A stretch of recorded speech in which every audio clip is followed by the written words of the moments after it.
start again. It's been a very long weekend. It has been 6,000 real estate agents for 2 days in one room with the Brownlees from the north coast of New South Wales. And we thought we're all going to talk about what we learnt from 6,000 agents in the room for all the speakers that were out there. Ladies and gentlemen. Oh, no intro.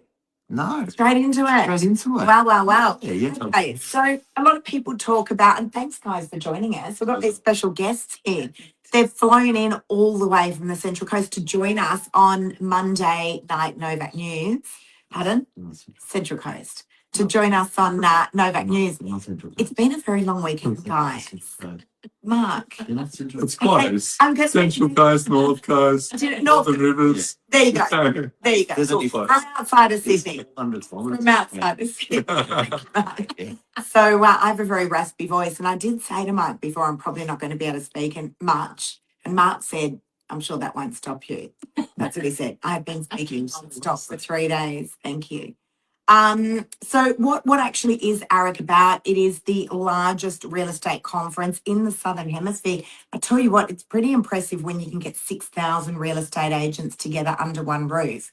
And then you've got a culmination of some of the best speakers from all over the country. It was really pretty incredible. What do you reckon, guys? What were the standouts for you? Oh, Boris Becker with the tennis. That would have to be a big one, and the controversy. We love a lot of controversy. Yeah.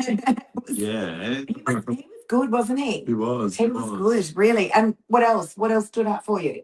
I think, of course, McGrath running the event too. He always leads in strong at the start. I think it's always sets up a bit of a platform. And Tom Panos with his energy and his direction as well. Definitely. Invigorating. What about for you, Kristen? I really like the I think it's Ben Crow, he trained all the top athletes. He changed the narrative from I have to do stuff to I get to do it. And I love that. Yeah. What about you, Mark? I loved seeing industry local people and having a chat with them about what they're up to. So it's sort of like a summation of the year, what they've been up to, where their wins are, what they're doing in the next year, like talking to all the agents in the room, because after each probably 3 talks, then everyone gets together for morning tea, lunch, and then afternoon tea. And that's where I get the best conversations and I learn the most. From the people on the ground. Can I be honest? I'm going to say something, and I don't know how this is going to go down, but I do think there are some conferences I've been to in the past, and I don't know whether you guys are going to agree or disagree, but sometimes I think they're an absolute waste of time. I really do. And I'm always saying to people, if you can go into a conference and you can just take one thing away, just something, just one little nugget, and you can implement that into your daily life or into your business, I think that's the important thing. Did you find one? Did you have one nugget that you took away? I definitely think so. And I think this year in particular, it's been what Mark talked about with the synergy of your mates, your colleagues in the industry. We all catch up. And we talked about quite a few things that probably weren't even on topic at ARIC too. Like AI was a big one. That was massive. It was surprising actually that it wasn't covered there. Yeah. They didn't cover it. So from all this, I was surprised that they did not cover AI. I mean, it's such a massive thing that is ripping through our world, let alone our industry. Just the last 12 months. Imagine the next 12 months. If it has that same rate of rapidness that we've had the last 12, the next 12, which it won't, it'll be quicker. Yeah. Pretty incredible. It'll be faster. Yeah. Faster, leaner, quicker. So the nugget was catching up with our other industry people. I think definitely catching up with others. But, we can't forget Friday night pickleball too. That was the standout. Enjoyed that. That was good. We might have got third place. Number 3 out of 50. The pickleball champion, Tom Panos, Johnny from Wingman, and then there was Tate. Impressive. He walked around all night with his medal around his neck as well. What about for you? I mean, I know you work more in the property management sector, which definitely wasn't forgotten because there was a whole seminar. There were lots of seminars around property management. What for you? Was there a takeaway there? I did enjoy Phil Harris today on concentrating on your losses.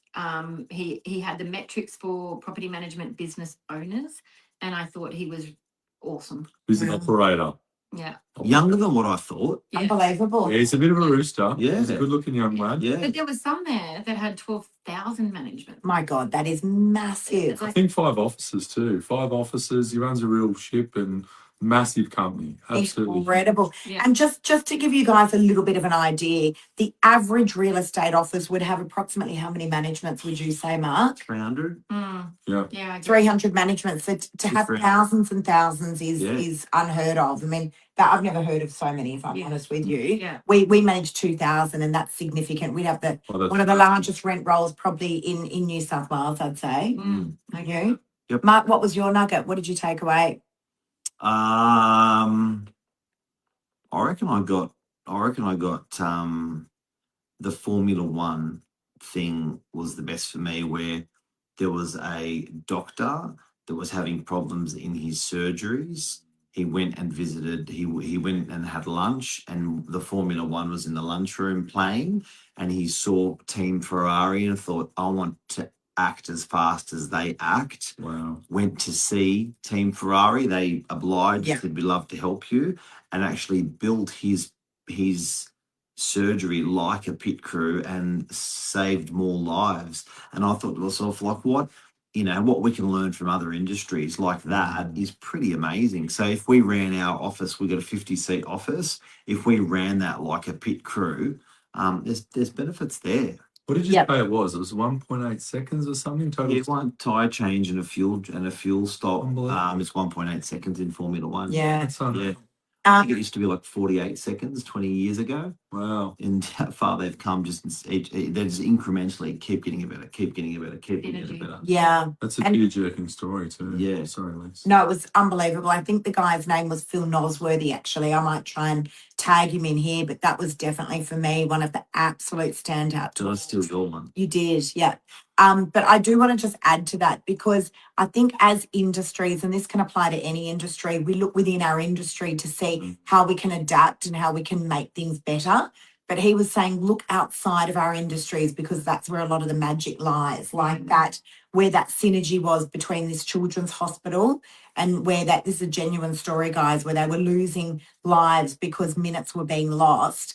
And he looked at how they operate. Ferrari operated the Grand Prix, and how no minutes are lost there, and every second that goes past is critical. So how they could adapt what you're talking about. Great story. Yeah, how they can adapt what happens there at the Grand Prix in a pit to what happens there in that particular hospital. And as a result, they were saving lives very, very quickly. Incredible. So looking outside of the industry. I believe you stole my one. Did you say it was a book too? I believe there's a book there as Wow.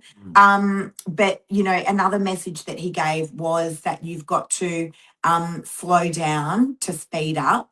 And I love that message, because I think everyone's trying to outpace each other in this world. How that we so? live in. What was the story there with that? So he was saying the fastest, part of this story that he was telling, he was saying, what does everyone think makes these cars the fastest in the Grand Prix? And everyone naturally thought, well, biggest engine, speed, Yeah. that sort of stuff. But it actually was the brakes. So slowing down, who can slow down the fastest so that they're able to speed up the quickest. It was a really amazing story.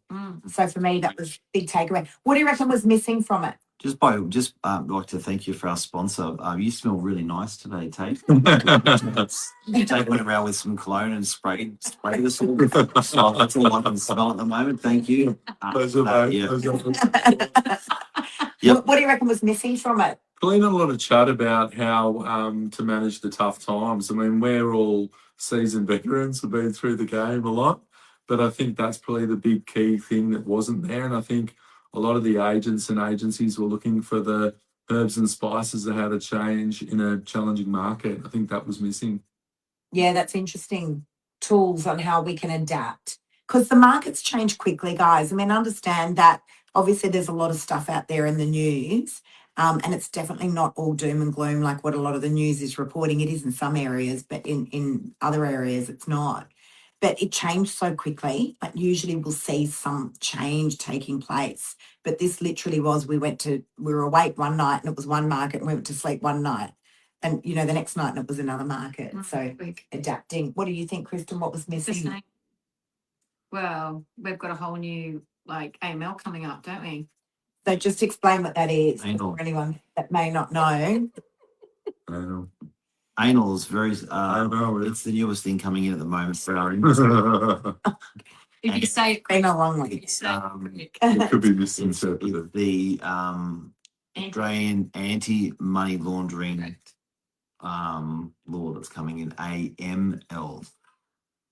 AML. So missing out of the conference, Totally not even spoken about. unbelievable. Now, those Strange. laws are coming in July, apparently. So the fact that there's 6,000 real estate agents sitting in a room and it wasn't spoken about, I think we were sort of wondering, like, what the hell, where was that? Yeah.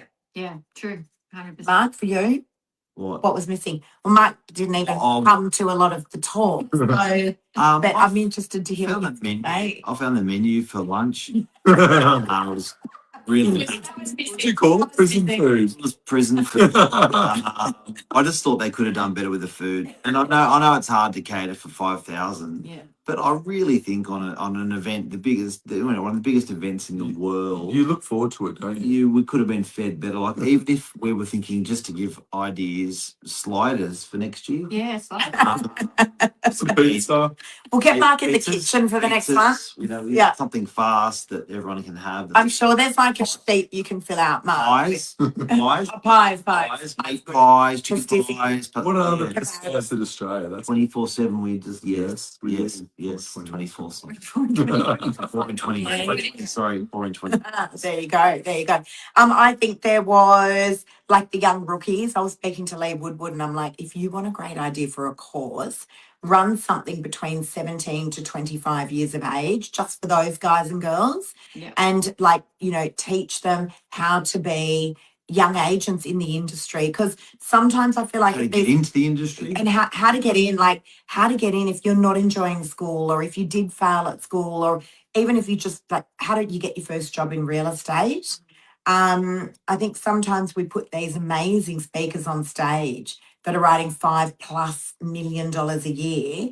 And if you're 17 or 18 years of age, I think that's so daunting for them. It's like, how do I just get from A to B?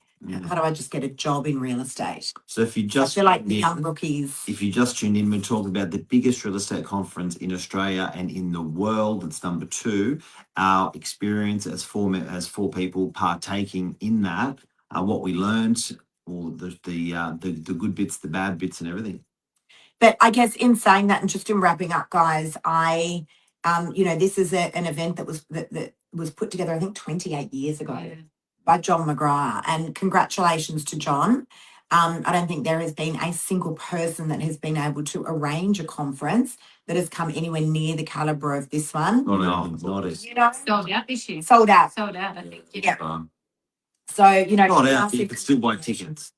No, genuinely, it was packed. No, I asked if you could buy tickets. They said yes. Oh, could you? Yeah. Okay. So biggest one then. Well, it's true real estate fashion. It was sold out in true real estate fashion, but you could still buy tickets. But even so, Mark, I think big congratulations. Yeah.